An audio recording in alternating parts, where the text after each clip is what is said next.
পরিলোকে অনেক পরী বাস করত। সুন্দরতায় সব পরীরা একের উপর একজন ছিল, কিন্তু রানী পরী দিব্যার সুন্দরতা সবচেয়ে বেশি ছিল। পরিলোকে কখনো কেউ কারোর সঙ্গে মিথ্যে কথা বলতো না। যদি ভুল করেও কেউ মিথ্যা কথা বলে ফেলতো তো রানী পরী তাকে কঠোর দণ্ড দিত। ভালো কাজ করলে বরদানও পেত, তাই ওরা মিথ্যে কথা বলতোই না। একদিন, মা, পরিলোকে সব পরীরা খুব সুন্দরী, কিন্তু আপনি সবার থেকে সুন্দরী। এমনটা কেন? মিলি, সব পরীরা সুন্দর, কিন্তু সুন্দরতার থেকেও যেটা সবচেয়ে বেশি মাইনে রাখে তোমার সুন্দর ব্যবহার আর আচরণ। কারণ আমি সবার রানী, তাই আমাকে আমার নিজের বিশেষ দেখাশোনা করতে হয়। আমি বিউটি পার্লারে যাই, নিজের চেহারায় ভালো ভালো লেপ লাগাই, কখনো কখনো আমার শরীরের মালিশ করাই, কারণ আমি সবার আদর্শ। যদি আমি ভালো করে না থাকি তাহলে বাকি সব পরীরা নিজেদের ওপর একদম লক্ষ্য দেবে না আমার মামনি। ওহো মা, আমিও তোমার মতন সুন্দরী হতে চাই। আমার তো রংটাও শ্যামবর্ণ। আমিও পার্লারে যেতে চাই, আমাকেও লেপ দাও না।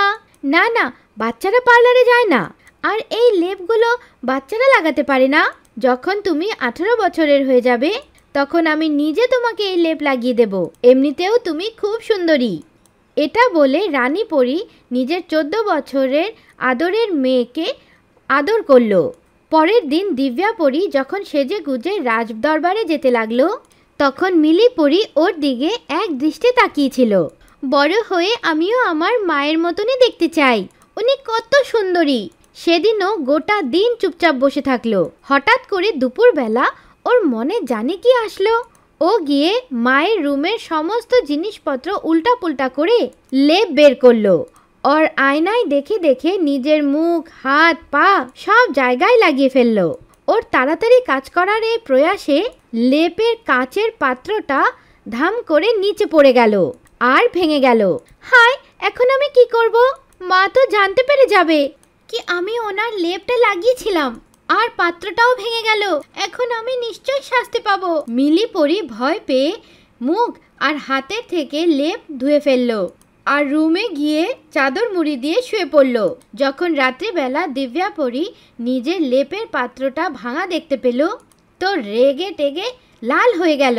এই লেপের পাত্রটা কেমন করে ভাঙলো? কেউ আছে এখানে? সব দাসীরা শুনে দৌড়ে আসলো, হাত জোর করে থরথর করে কাঁপতে লাগলো। কিন্তু মিলি পরী চাদর দিয়ে মুখ ঢেকে শুয়ে থাকলো। রানী পরী, ক্ষমা করবেন, আমরা তো ভাঙিনি, আর আপনি যাওয়ার পরে এই কক্ষে কেউ যায়নি। মিলি কোথায়? ওকে ডাকো। এক দাসী এসে বলল কি সে ঘুমাচ্ছে। দিব্যা পরী নিজে ওর কক্ষে গেল। মিলি, ওঠো, এটা কি শোয়ার সময়? শরীর ঠিক আছে তো? হ্যাঁ মা, ঘুম পাচ্ছে। মিলি, তৎক্ষণাৎ উঠে হলে আসো, তাড়াতাড়ি ওঠো। কি হয়েছে মা? আপনি এত ক্রোধে কেন আছেন? ততক্ষণে দিব্যা পরী বাইরে চলে গিয়েছিল। মিলি পরী ভয় পেয়ে পেয়ে হলে ওর পেছন পেছন আসলো। হ্যাঁ, তো এটা বলো কি আমার কক্ষে গিয়ে লেপের পাত্র কে ভেঙেছে? মা, আমি তো দেখিও নি কখনো। যে করেছে সত্যি সত্যি বলে দাও, আমি ক্ষমা করে দেব। মা, আমি ছুঁইনি, সত্যি বলছি। আপনি যে কাউকে জিজ্ঞেস করে নিন। দিব্যা পরী দেখলো কি মিলির চুলের কিছু জায়গায় অল্প লেপ এখনো লেগেছিল। ওর মিথ্যা কথা শুনে বেশি রাগ উঠে গেল। মিলি, সত্যি সত্যি বলো, সেই পাত্রটা আমাকে রূপের দেবী দিয়েছিল। তুমি জানো তো কি মিথ্যা কথা বললে তুমি যে কোনো শাস্তি পেতে পারো। হ্যাঁ মা, আমি সত্যি বলছি। যাও, আমি তোমাকে অভিশাপ দিচ্ছি। যদি তুমি মিথ্যা কথা বলেছো তাহলে তুমি গোটা জীবন একটা হাতির জীবন কাটাবে। হঠাৎ করে মিলি পরী ওখান থেকে অদৃশ্য হয়ে গেল আর জঙ্গলে একটা ছোট্ট হাতি হয়ে এদিক ওদিক দেখতে লাগলো। ওর চোখে দিয়ে জল বেরোতে লাগলো। ও একটা পুকুরের পাশে দাঁড়িয়েছিল। হঠাৎ করে পরী লোকে রানী পরীর মা তাড়াহুড়ো করে আসলো। দিব্যা, তুমি এটা কি করলে? নিজেরই সন্তানকে এত বড় শাস্তি? মা, নিয়ম তো সবার জন্য একরকমই হয়, তাই না? এখন আর কিচ্ছু হতে পারবে না। একবার মুখ থেকে যখন কথা বেরিয়ে গেছে তো বেরিয়ে গেছে। আমি তোমার থেকে বড় আর অধিক শক্তিশালী। আমি মিলিকে বরদান দিচ্ছি কি ও পৃথিবী লোকে যেই কোনো ভালো কাজ করবে পরী লোকের উড়াজাহাজ ওকে পরীলোকে নিয়ে আসবে। মা, তোমার অনেক অনেক ধন্যবাদ। মা রানী পরীকে জড়িয়ে ধরলো। মিলি পরী হাতি হয়ে অনেক দিন ধরে এদিক ওদিক ঘুরতে লাগলো। কিছু খেলেও না, কিছু পানও করলো না। চুপচাপ কোনো পুকুরের পাশে বসে থাকতো। আস্তে আস্তে ওর ওখানে অভ্যেস হয়ে গেল। তখন ও জঙ্গলে ঘুরে ঘুরে নিজের আহার খুঁজতে লাগলো। একটা ছোট্ট ভুল আমার গোটা জীবন বরবাদ করে দিল। কত সুন্দর শরীর ছিল আমার, আর আজকে এই বিশাল কায় শরীর নিয়ে আমার কোথাও যেতে ইচ্ছে করে না। কিছুদিনের মধ্যেই জঙ্গলের পশুদের সঙ্গে ওর বন্ধুত্ব হয়ে গেল। একবার জঙ্গলে স্কুলের বাচ্চাদের ক্যাম্প বসেছিল। বাচ্চারা প্রতিদিন ফুটবল খেলতো। মিলিপরির এইসব খুব ভালো লাগতো। একদিন হাঁটতে হাঁটতে ও বাচ্চাদের ক্যাম্পে পৌঁছে গেল আর বলটা নিজের সুরে নিয়ে উপর দিকে মেরে দিল। সব বাচ্চারা খুব আনন্দিত হলো। তুমি আমাদের সঙ্গে ফুটবল খেলতে চাও? হাতি মাথা নাড়িয়ে রাজি হলো। বাচ্চাদের সঙ্গে ও কিছুক্ষণ খুব ফুটবল খেললো। বাচ্চারা চলে যাওয়ার পর ও নিজের পুকুরের পাশে গিয়ে চুপচাপ বসে পড়ল। এখন তো প্রতিদিনের এটাই নিয়ম হয়ে গিয়েছিল। বাচ্চারা প্রতিদিন হাতির সঙ্গে খেলার জন্য উৎসাহিত হয়ে থাকে। একদিন, হাতি আমার বন্ধু, আমরা কি তোমার পিঠে বসতে পারি? হাতি মাথা নাড়িয়ে সহমতি জানালো আর মাটিতে বসে পড়ল। ওর পিঠে 4-5 জন বাচ্চারা বসে পড়ল। হাতি ওদেরকে নিজের পিঠে বসিয়ে কিছু দূর ঘুরিয়ে এনে সাবধানের সঙ্গে নামিয়ে দিল।